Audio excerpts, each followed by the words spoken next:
Well, welcome to the Good Talk Podcast, where we remind you of the joy of life, the love of God, and the possibilities that lie ahead. Pete and Jordyn here with episode 57. Why time doesn't have to fly. Just realized I don't have my headphones on.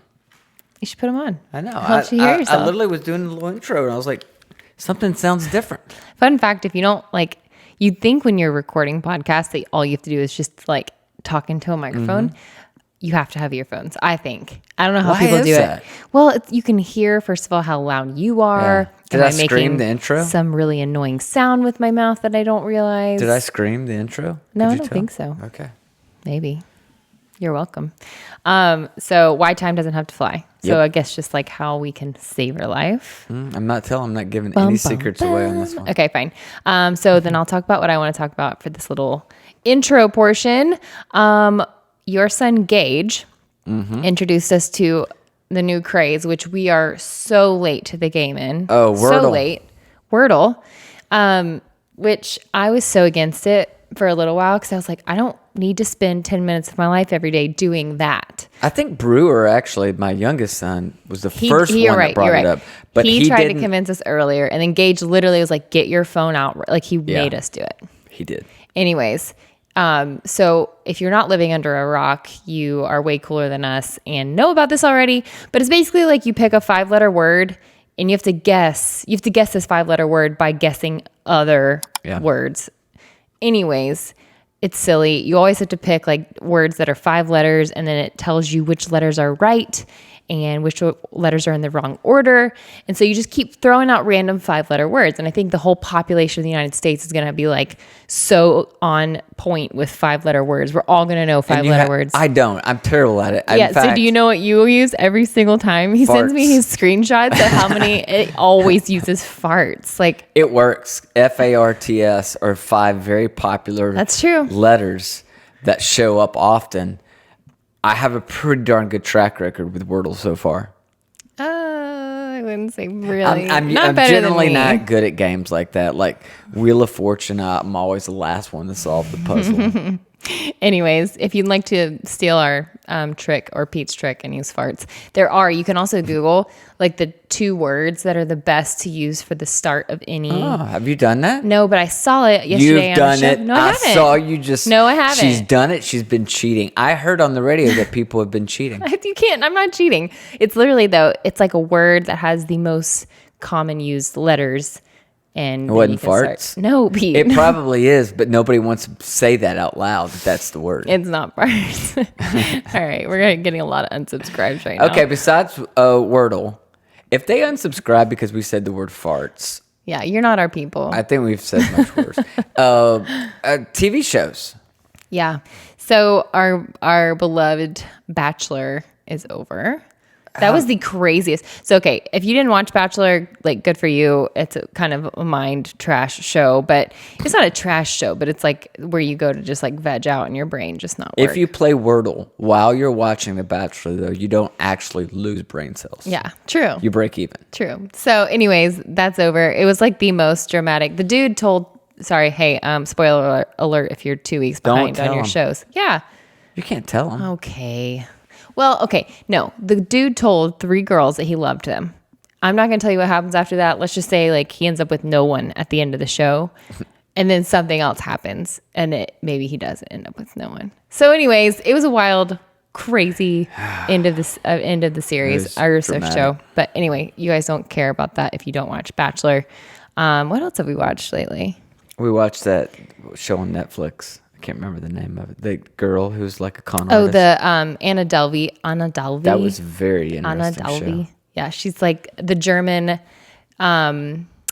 She tried to say she was an heiress, a very wealthy German heiress, and I guess somehow talked her way into the New York social scene and stole a bunch of money by just convincing people to give her the money. So it's not like she went and robbed a bank. It was just having people give her money, and they believed her just because they thought she was rich. They had no proof she was rich. Anyway, wild. It's interesting. It's a true story. And actually there's some current news going on with her right now because of the Netflix show. So if you're interested in that, go for it. It's kind of slow in the middle, but I thought the end was really good. Yeah.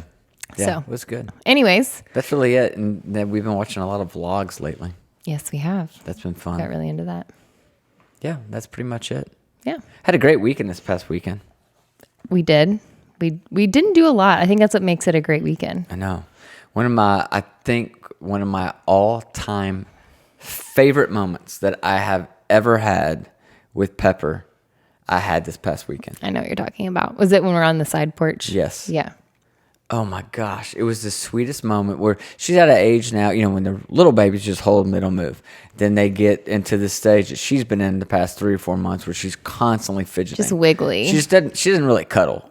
She just wants to. She has to be sleepy to cuddle. Or sick. Or just like out of her crib where she's just barely awake. Yeah. But yeah, you had a really sweet moment with her. She was kind of just standing in my lap facing me, and she just put her cheek up against my cheek, but pressed it hard. Yeah. Like she was leaning into my cheek.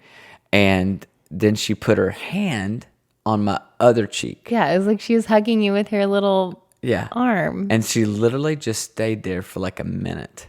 I started to cry, didn't I? Yeah. Her little hand is like kind of scratching his face. It was really, I sat there and watched it like, surely she's about to like hit him in the face or something on accident. And she just sat there and it was so sweet. And you cried. So I started crying watching you cry. I know. It was sweet. I felt so much love from her in that second. Yeah. Which you really don't at this age from babies because they just, that's the nature of a baby. They just, you have to take care of them. But yeah, it was almost like she was like, I love you. Yep. It's so sweet. And it probably only lasted 60 seconds, but it felt like 5 minutes. Like, it felt awesome. Like time stopped. Like time completely stopped. And I literally kind of walked away from that moment thinking, I don't ever want to forget this. In fact, I can still, I think back to that moment now. It's been several days.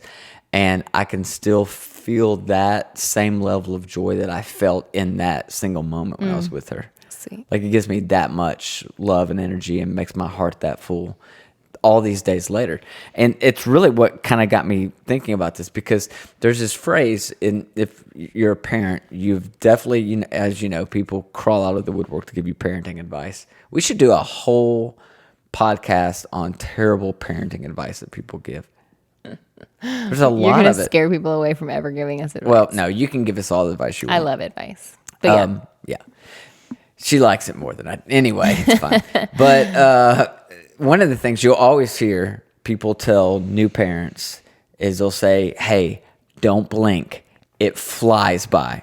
And I honestly have probably said that to 100 different new parents before. Totally. Like, just enjoy every second of it. And I was thinking about that phrase, this whole idea of like time flies. Like, it just goes by, this idea of don't blink. And I'm like, I think there's a better strategy. Like, I know what it is. What we're saying when we say that is be present in the moment. Mm-hmm. Because if you're present in the moment, time doesn't actually fly. It has the feeling of the reverse of that, of things just kind of slow down and you remember it. Mm. And it's interesting.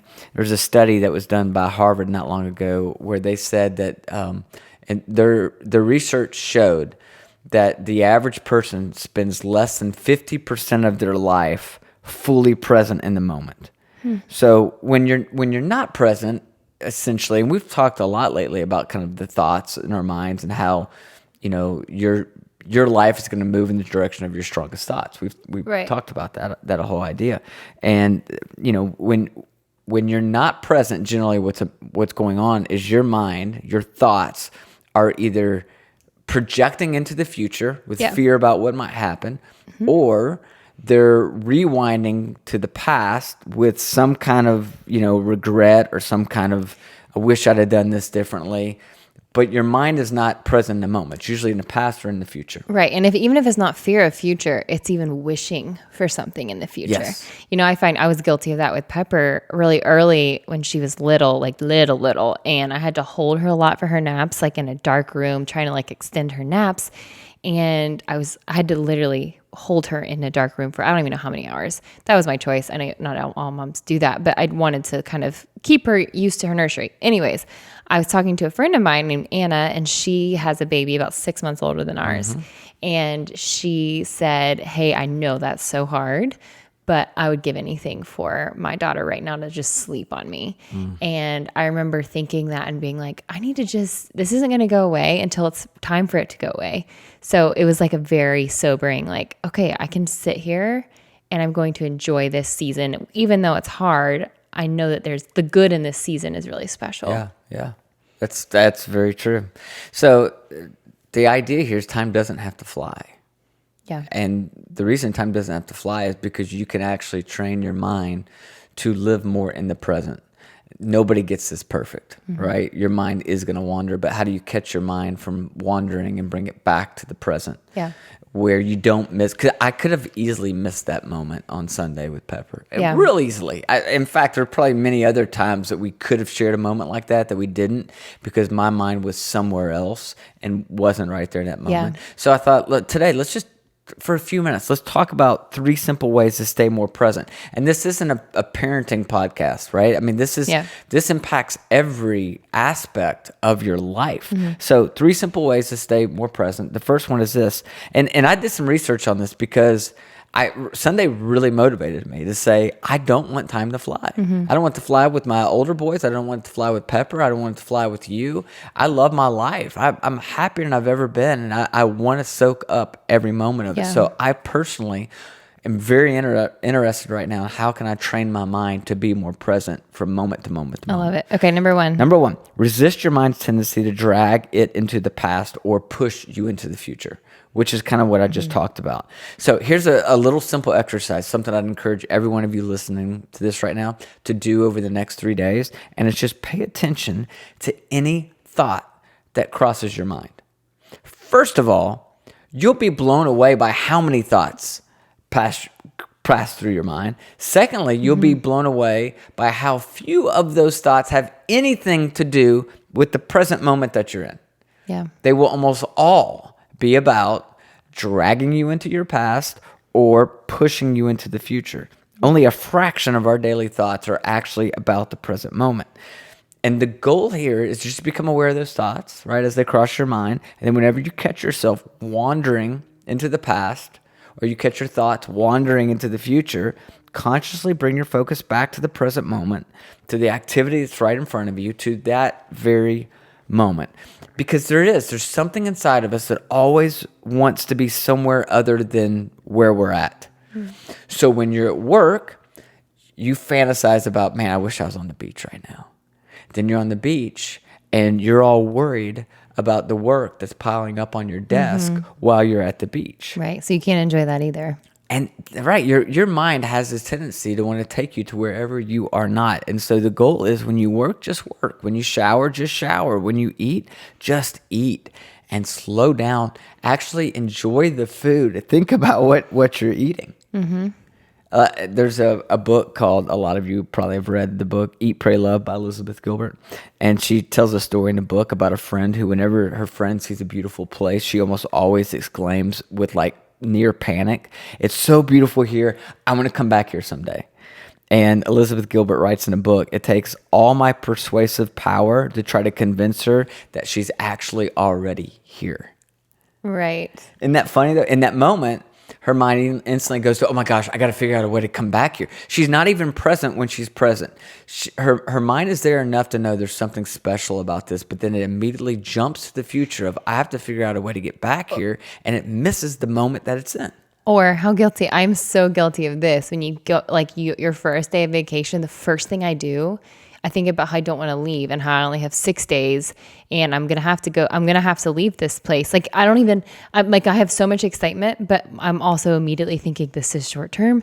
I have to, and so it's like, but if I would have just been like soaked in it, that feeling's going to come no matter what. I'll give you even a worse illustration. This is from, I think it was my last trip to the beach, maybe the trip before that. I was just loving it, right? I'm just loving sitting on the beach. I had just a few minutes of peace that was like, oh my gosh, I got to figure out how to be here more often. I was like, I wonder how much homes here cost. Maybe it could be an investment of some kind.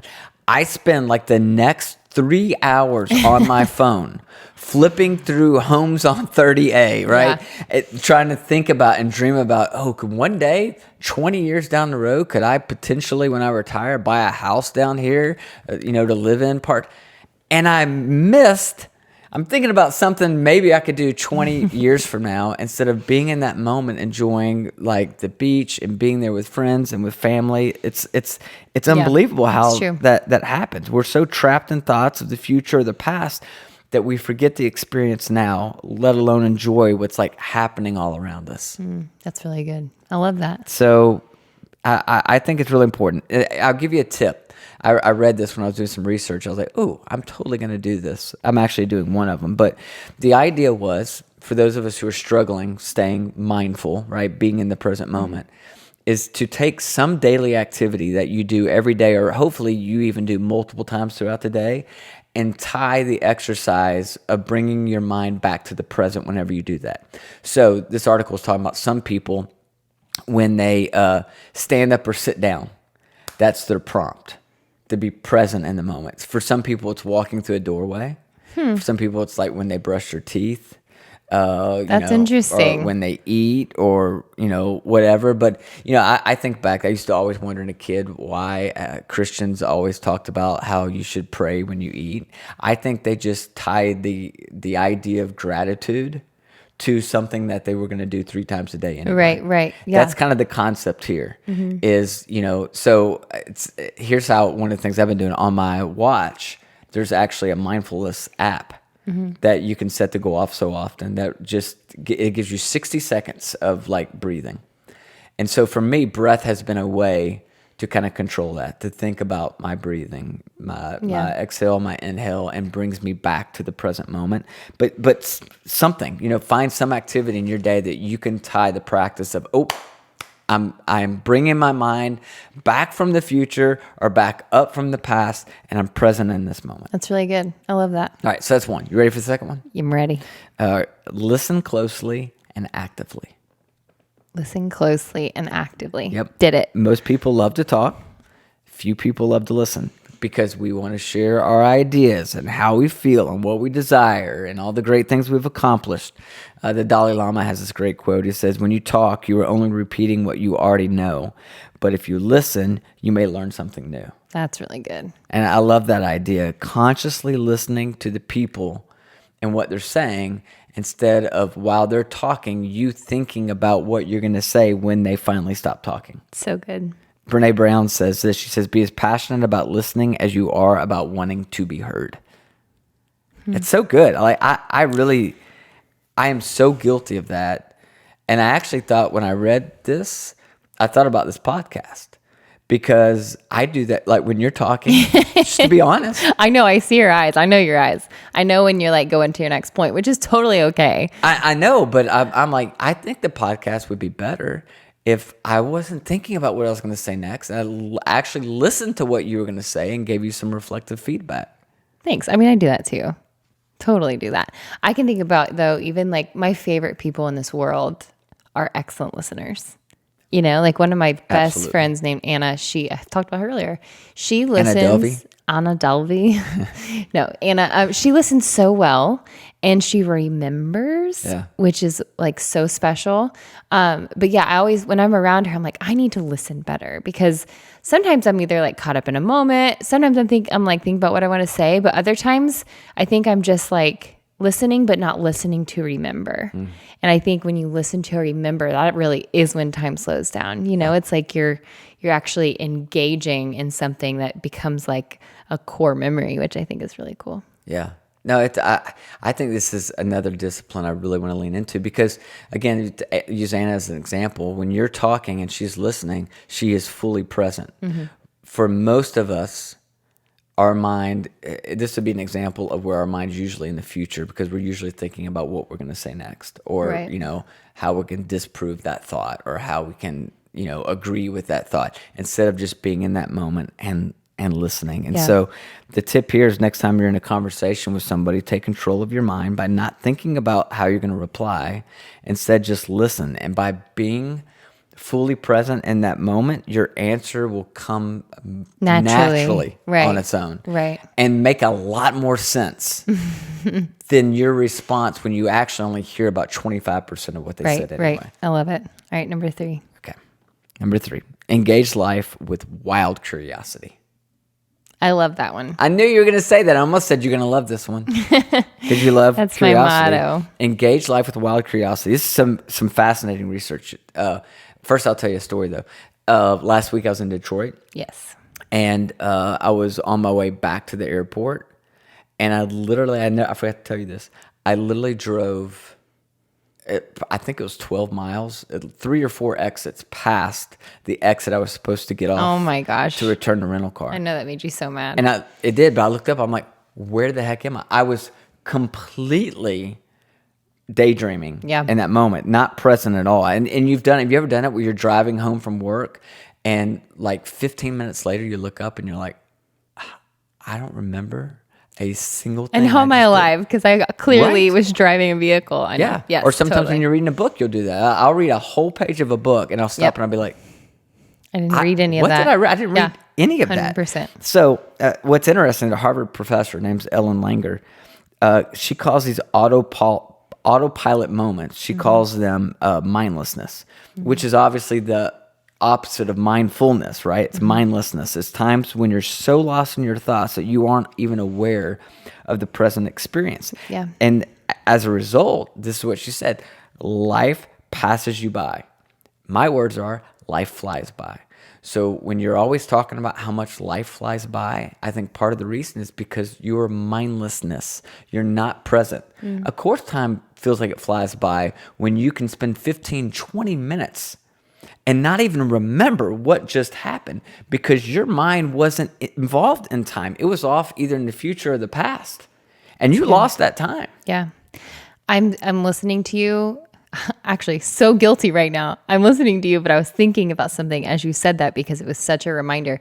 And I don't know, I might be like paralleling something that should not be paralleled, but I feel like gratitude almost aligns with mindfulness because I feel like if I'm grateful for something I'm experiencing, like if I am intentionally and actively feeling grateful, it's almost like it goes hand in hand with mindfulness. Like I feel like I am aware of my surroundings. I am engaged with my surroundings versus if I feel like I'm entitled to an experience or I'm just like going, along my day, that's way more likely to just kind of go in one ear out the other per se. So I think about moments with my family, which I live 4 hours away. So I'm so grateful for the time I'm with them. And I really do feel like when I'm with them, time is slow because I savor it. And I really, it is important to me. So I don't know if that really aligns, but in my heart, I feel like gratitude definitely is part of that. It does align. In fact, you just took it a step further.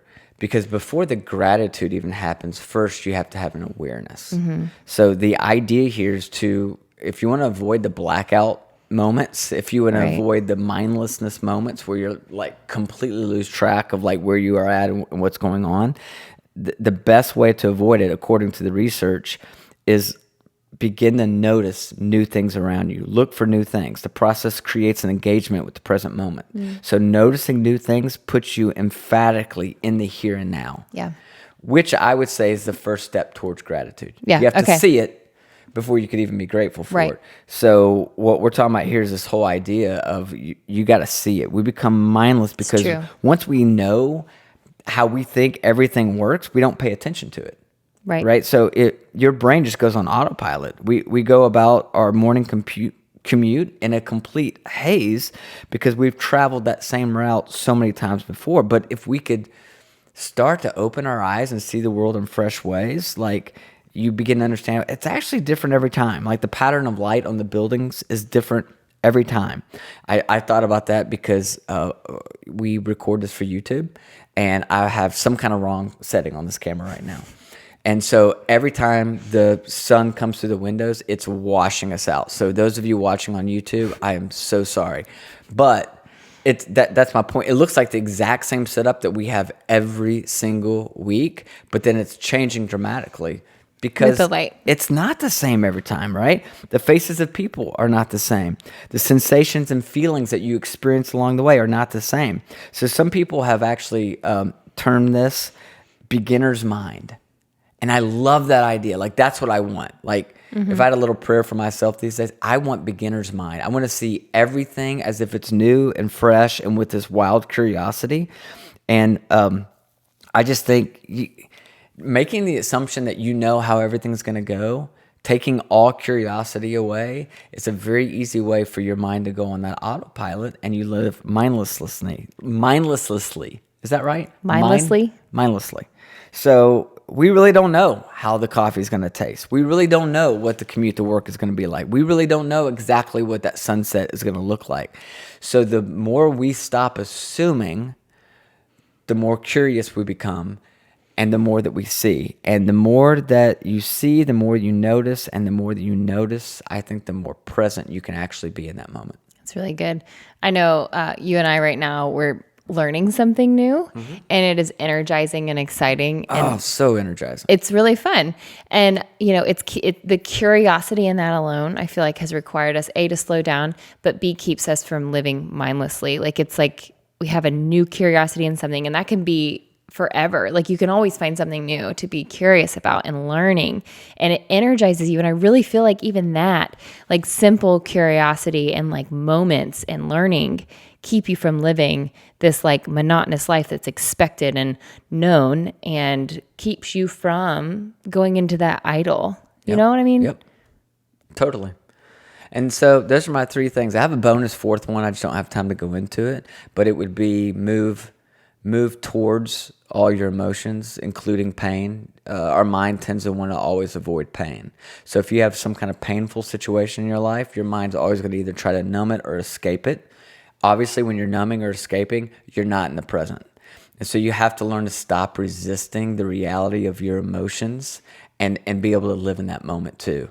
That's another thing. We're going to cover that some other time because we could go really deep with that one.